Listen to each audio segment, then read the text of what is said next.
Halo dulur Sampurasun, bagaimana kabarnya? Semoga kalian sehat selalu dan diberi rezeki yang melimpah. Balik lagi bersama saya Steve Dul Austin. Pada video kali ini saya akan kembali merangkum film yang berjudul My Way tahun 2011.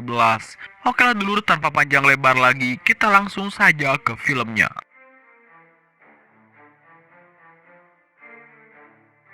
We're standing at Edgware Road in London with the 14th Olympic Jun Sik Kim. It's Film akan berlatar pada tahun 1948. Di sana kita diperlihatkan sebuah ajang pentas Olimpiade lari maraton yang diikuti dari berbagai negara. Saat tinggal satu putaran lagi menuju garis finish, terlihat peserta nomor 265 yang merupakan Kim Jong Sik dari Korea merangsek ke urutan depan. Kini ia memecahkan rekor dunia.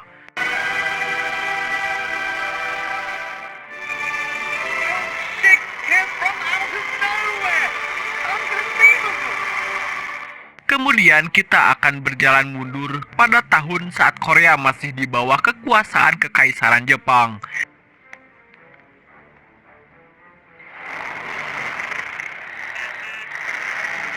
Di sana kita diperkenalkan dengan ayah Kim Jong Sik yang bekerja sebagai pelayan pada sebuah keluarga Jepang. Suatu hari sang majikan kedatangan cucunya yang bernama Tatsuo yang seumuran dengan Kim Jong Sik. Ternyata mereka memiliki hobi yang sama, yaitu berlari. Mereka pun tumbuh bersama baik sebagai teman maupun saingan.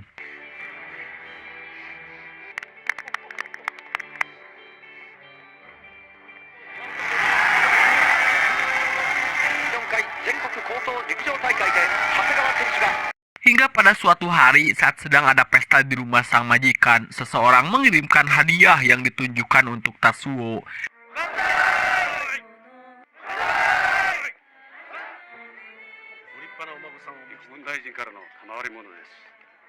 Saat Tatsuo membuka hadiah tersebut,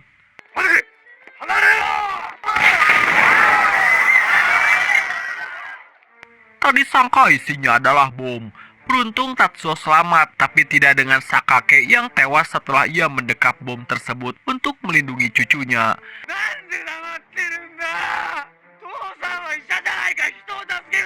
Karena yang menerima hadiah itu adalah ayah Kim Jong Sik, Tatsuo menuduh kalau ayah Kim Jong Sik lah yang menyebabkan kakeknya meninggal. Hingga akhirnya ayah Kim Jong Sik dibawa oleh pengawal untuk disiksa.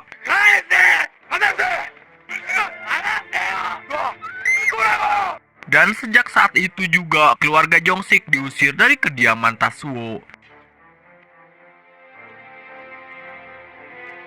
10 tahun berlalu, kini Kim Jong Sik bekerja sebagai penarik beca untuk memenuhi kebutuhan keluarganya.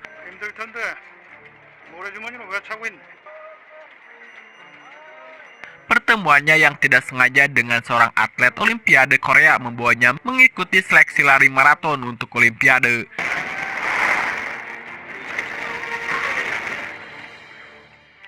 Karena saat itu Korea dikuasai oleh Jepang, maka hanya orang-orang Jepanglah yang bisa mengikuti Olimpiade.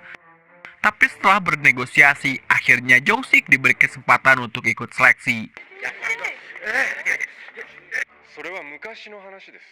Rupanya rival terberatnya saat itu adalah Tatsuo yang juga dikenal sebagai pelari maraton nomor 1 di Jepang. Tibalah saatnya seleksi dimulai. Semua peserta telah bersiap di garis start dan tembakan pistol tanda dimulai pun terdengar.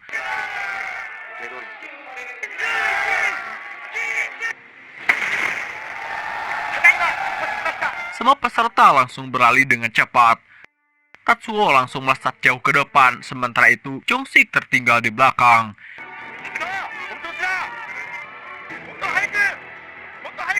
Di sini Tatsuo terus mendominasi dengan selalu berada di depan.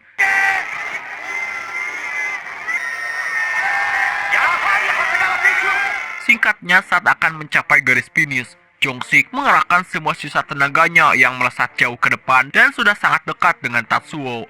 Hingga akhirnya Jong Sik keluar sebagai juara.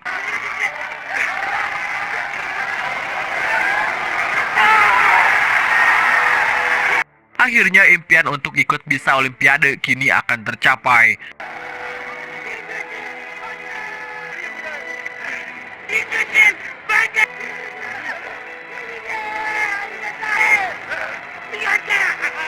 Namun kesenangan tersebut berubah ketika panitia memutuskan untuk mendiskualifikasikan Kim Jong-sik karena dianggap telah menjatuhkan salah satu peserta, padahal peserta tersebutlah yang curang terhadap Kim Jong-sik. Tidak terima dengan keputusan tersebut, Jong-sik pun protes. Pendukungnya yang notabene adalah orang Korea juga tidak terima, hingga akhirnya terjadilah kerusuhan antara orang Korea dengan orang Jepang.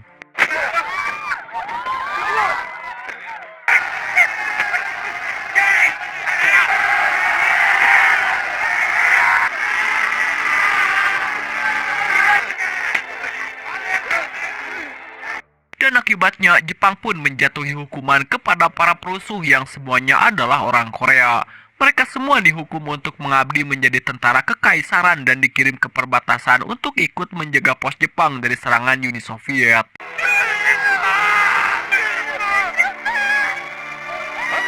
Sesampainya di pos, mereka langsung menghadapi pertempuran yang begitu mengerikan.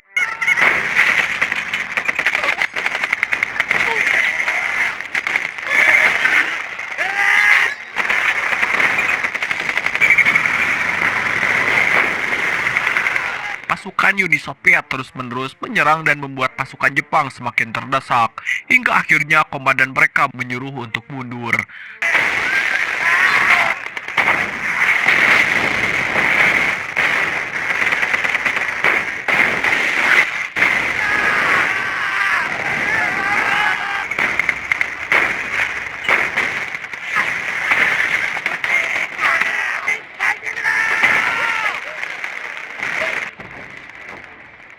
Setelah pertempuran itu, Jong-sik dan prajurit Korea lainnya diperintahkan untuk mengambil air di lokasi yang telah hancur. Setelah itu, prajurit Jepang menyuruhnya untuk bergegas, tapi tiba-tiba,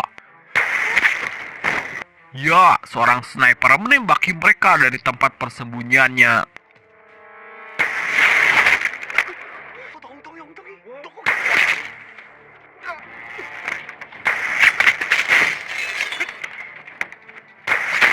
Di sana, Jong-sik bergerak untuk mencari lokasi si sniper tersebut.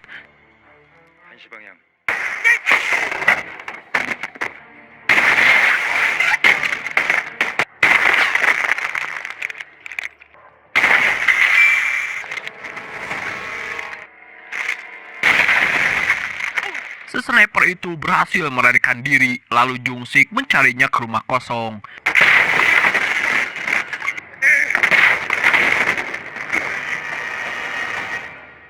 Ternyata sniper tersebut adalah seorang wanita, lantas mereka pun menangkapnya.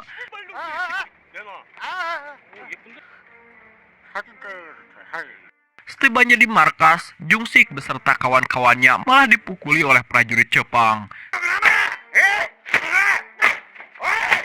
Di waktu yang sama, si sniper juga diikat untuk disiksa. Di sini kita akan diberitahu bahwa gadis itu adalah seorang warga Cina yang bernama Shirai. Rupanya ia ingin membalaskan apa yang telah ia dan ibunya alami saat itu, ialah diperkosa oleh prajurit Jepang di hadapan ayahnya. Kemudian Shirai dibawa ke penjara bawah tanah oleh para prajurit Jepang. Singkatnya, selama di pos, para tentara Korea mendapat perlakuan yang kasar dan tidak adil, namun mereka masih mampu menghadapinya.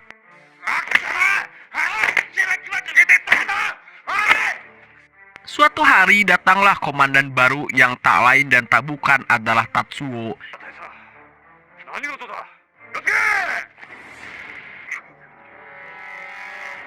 Ia rupanya menggantikan komandan lama yang akan dihukum harakiri karena menyuruh pasukan mundur saat berperang. Sebagai prajurit yang patuh terhadap aturan Jepang, Takamura pun harus mengakhiri dirinya sendiri. Pada malam harinya, Tatsuo memerintahkan kepada prajurit untuk membuat jembatan dalam 2 hari. Selain itu, ia juga membentuk pasukan khusus bundir yang beranggotakan 50 orang untuk menghancurkan tank Uni Soviet. Keesokan harinya, para prajurit membuat jembatan sesuai perintah.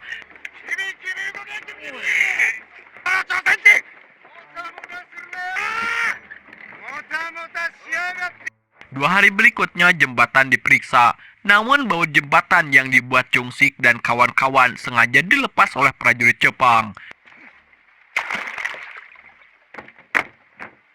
Akhirnya Jung-sik dan kawan-kawan dihukum untuk mengangkat papan yang salah sampai ke markas mereka.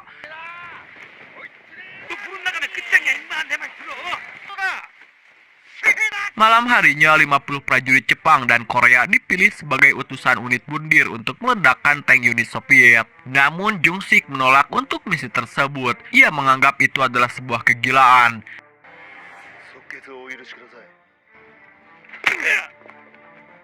Jung-sik terus-menerus dipukuli Tatsuo hingga akhirnya dia pun tak sadarkan diri.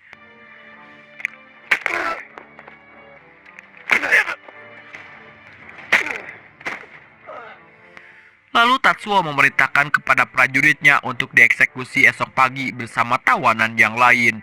Jung-sik pun dilemparkan ke penjara bawah tanah bersama Shirai dan mereka akan dieksekusi esok pagi. Beberapa saat kemudian, Jung Dae bersama tentara Korea lainnya membebaskan Jung-sik dan Shirai. Di sana mereka berencana untuk menyeberangi sungai sampai ke perbatasan.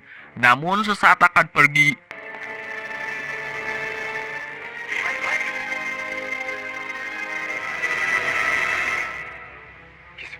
Jung-sik mendengar suara gemuruh yang amat besar. Ternyata itu adalah pasukan Uni Soviet bersama tank-tanknya. Di sana Uni Soviet berencana akan menghancurkan markas Jepang. Jung-sik yang melihat itu memutuskan untuk kembali ke markas Jepang. Ia berencana ingin menyelamatkan teman-teman Koreanya di sana. Namun dalam perjalanan, Jung-sik ditembaki pesawat Uni Soviet. Tanpa diduga, Shirai menyusulnya.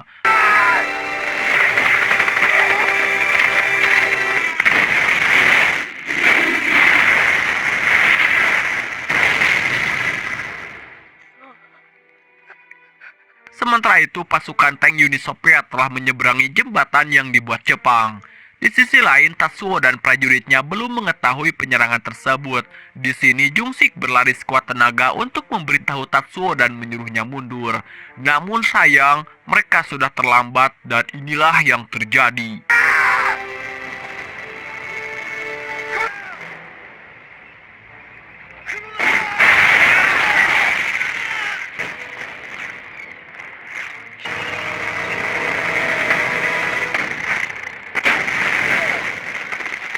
Di sana Jung-sik terpental tak sadarkan diri, sementara itu pasukan unit bundir telah siap di dada mereka.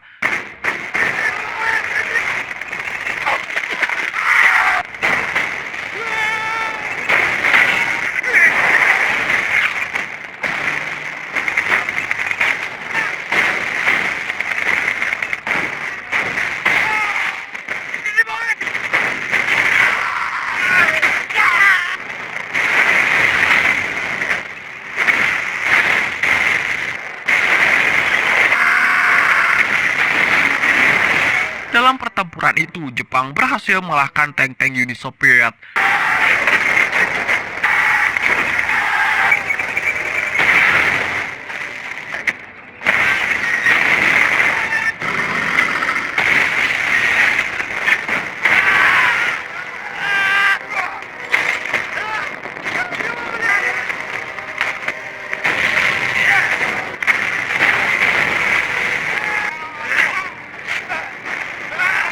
Namun ternyata perang belum berakhir. Gelombang kedua tank Uni Soviet baru saja tiba.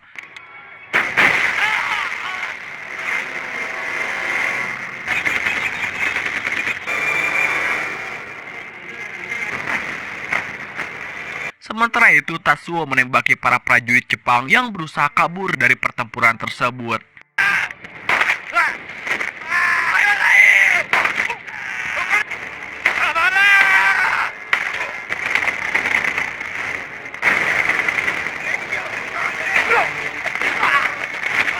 Di sana, Jung-sik yang melihat itu memukul Tatsuo dan memaksanya untuk memberi perintah mundur kepada prajurit.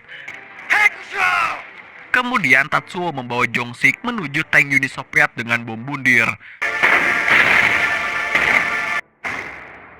Setelah pertempuran itu, para prajurit Jepang yang masih hidup termasuk Jung-sik dan Tatsuo harus menjadi tawanan Uni Soviet.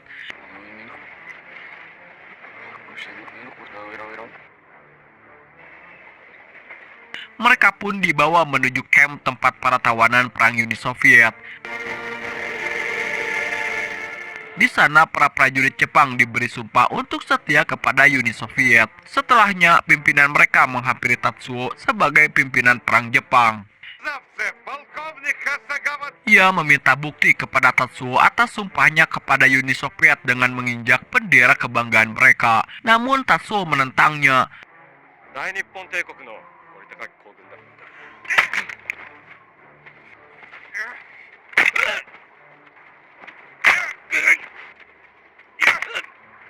Setelah pertawanan diarahkan menuju tempat kerja, bersamaan dengan itu Tatsuo digantung karena menentang perintah Uni Soviet. Sedangkan pertawanan yang mati lalu dibakar untuk dijadikan bahan bakar di dalam tungku.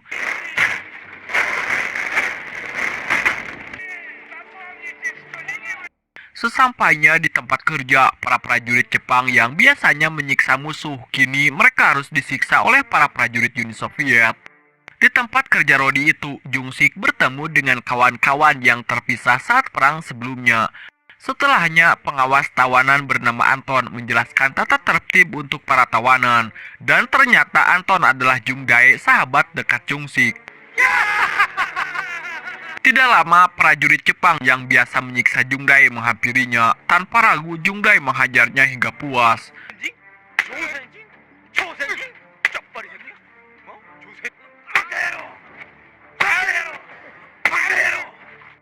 Pada malam harinya, Tatsuo dikembalikan ke kamp para tawanan. Namun di sini Tatsuo tidak sadarkan diri. Keesokan harinya, Tatsuo yang telah sadar memberitakan kepada para prajurit Jepang untuk berdiri. Namun Jung-sik menolak perintah Tatsuo dan menyuruhnya untuk melakukan harakiri seperti Kolonel Takamura sebelumnya.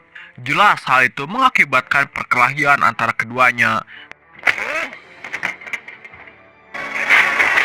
Kejadian itu pun diketahui oleh pengawas kamp tawanan hingga akhirnya Kolonel Uni Soviet memberikan satu belati untuk Baiwan sampai ada yang mati di antara mereka.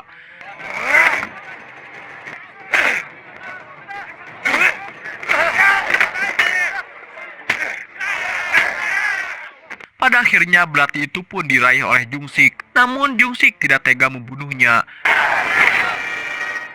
Tatsuo yang terkena tegas pun harus meneteskan air mata ketika Jung-sik rupanya masih berperi kemanusiaan. Setelahnya mereka berdua dihukum gantung sampai esok pagi. Pada malam harinya pemeriksaan radang kaki dilakukan. Hal itu mereka lakukan karena suhu di bawah minus membuat para tawanan rentan terjangkit penyakit radang kaki. Dan salah satu sahabat Jung-sik harus tertangkap dalam pemeriksaan itu. Tanpa rasa kasihan, para tentara Soviet membakar para tawanan yang terjangkit ke dalam tungku. Hal itu mereka lakukan untuk menghindari pengobatan yang akan menambah biaya operasional. Keesokan harinya mereka kembali ke tempat kerja. Di tempat kerja tanpa sengaja, prajurit Jepang menjatuhkan kayu dan hampir mengenai Jung-dae yang berada di bawahnya. Kemudian Jung-dae menghajar prajurit itu dan inilah yang terjadi. Tatsuo yang melihat itu langsung marah dan membalasnya.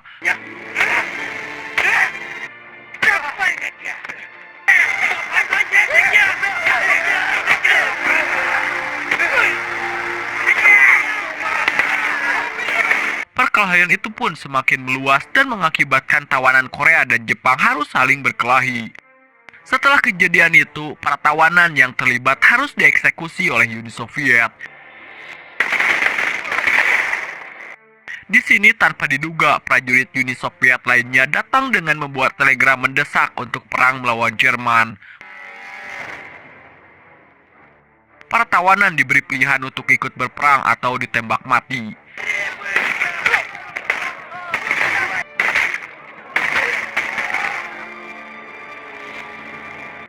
Singkat cerita, mereka pun sampai di sebuah tempat di Uni Soviet. Para prajurit tawanan itu diberi senjata lalu digiring menuju medan pertempuran.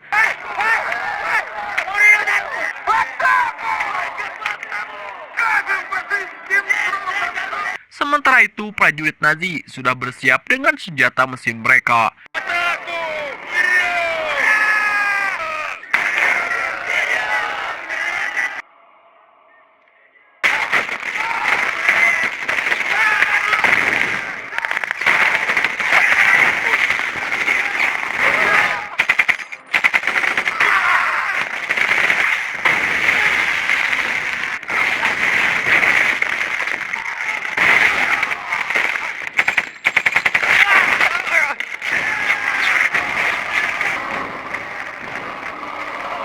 Nazi langsung menurunkan tanknya dan menghancurkan pertahanan Uni Soviet. Jung-sik yang melihat Tatsuo dalam bahaya, ia mencoba menyelamatkannya.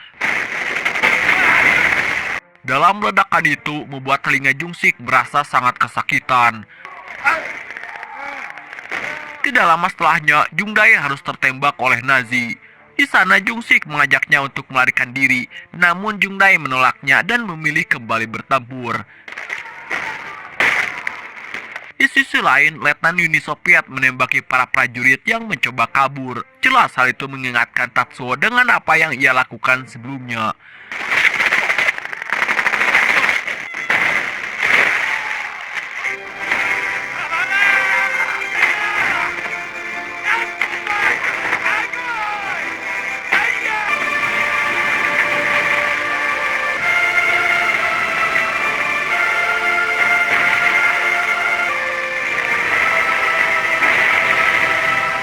Setelah perang mereda, Tatsuo mencari temannya yang masih hidup. Ternyata satu-satunya orang yang ia lihat adalah Jung-sik yang sedang melucuti seragam dan senjata tentara Jerman yang telah tewas. Ia berencana untuk melintasi gunung menuju Nazi. Akhirnya Tatsuo pun mengikutinya. Di pegunungan, dengan cuaca ekstrim membuat langkahnya harus terhenti.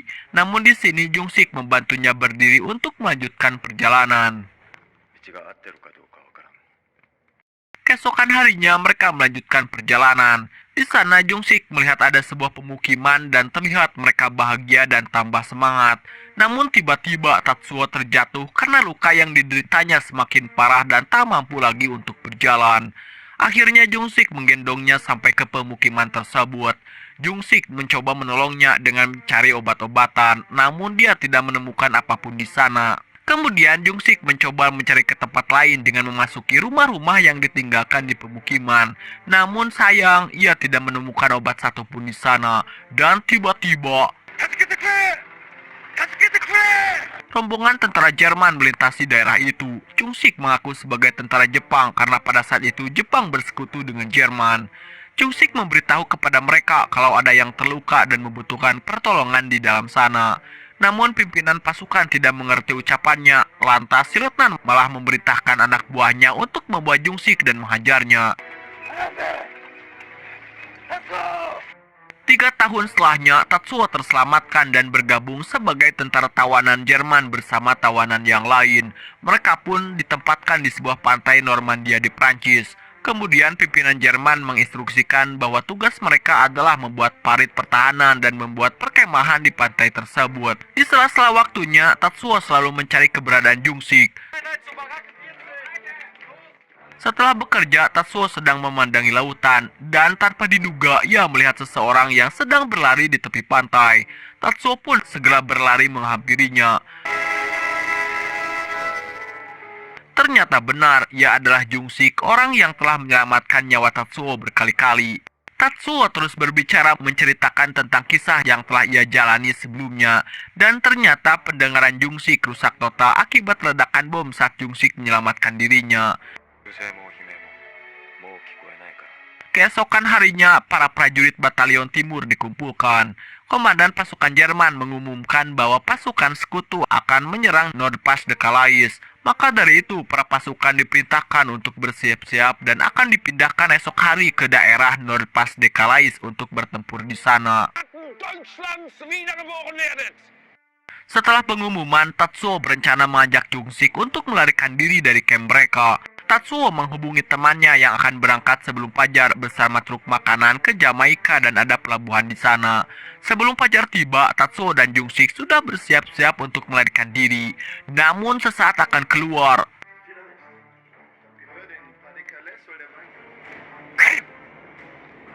Langit sudah dipenuhi oleh pesawat pengebom yang akan menghancurkan perkemahan mereka.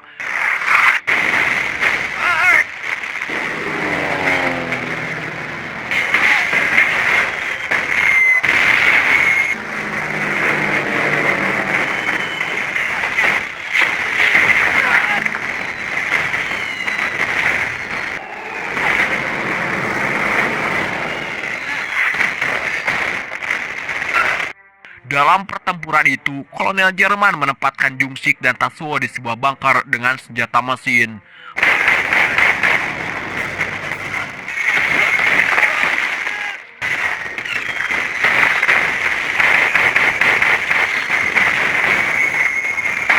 Pasukan sekutu yang terdiri dari hampir 3 juta tentara gabungan yang didominasi oleh tentara Amerika, Inggris Raya, dan Kanada, serta menyusul pasukan kemerdekaan Prancis, pasukan Polandia, dan negara sekutu lainnya turut serta dalam penyerangan tersebut.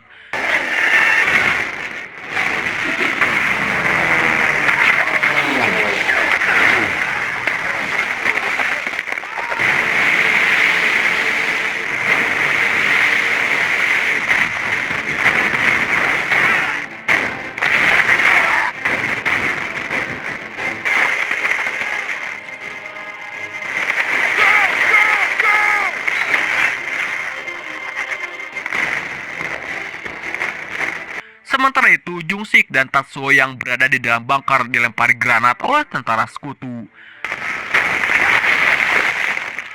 Sesampainya di luar, mereka melihat Jerman telah kalah dari pasukan sekutu. Saat itu juga mereka memutuskan untuk kabur dari pertempuran tersebut. Mereka berlari sekencang-kencangnya. Saat sedang berlari,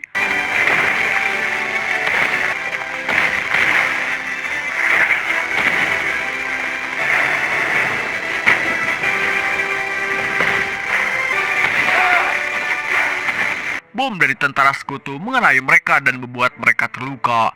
Tapi dengan tekad yang kuat, mereka tetap lanjut untuk berlari meskipun dengan tertatih-tatih. Namun baru beberapa meter, mereka kembali terkena bom yang membuat Kim Jungsik terluka parah dan sekarat.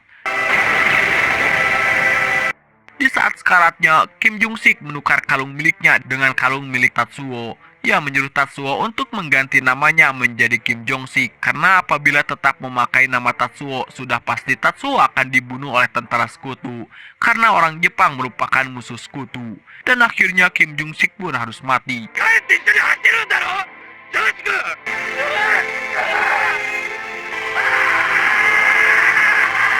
Di akhir film, terlihat Tatsuo sedang berlari di Olimpiade London tahun 1948.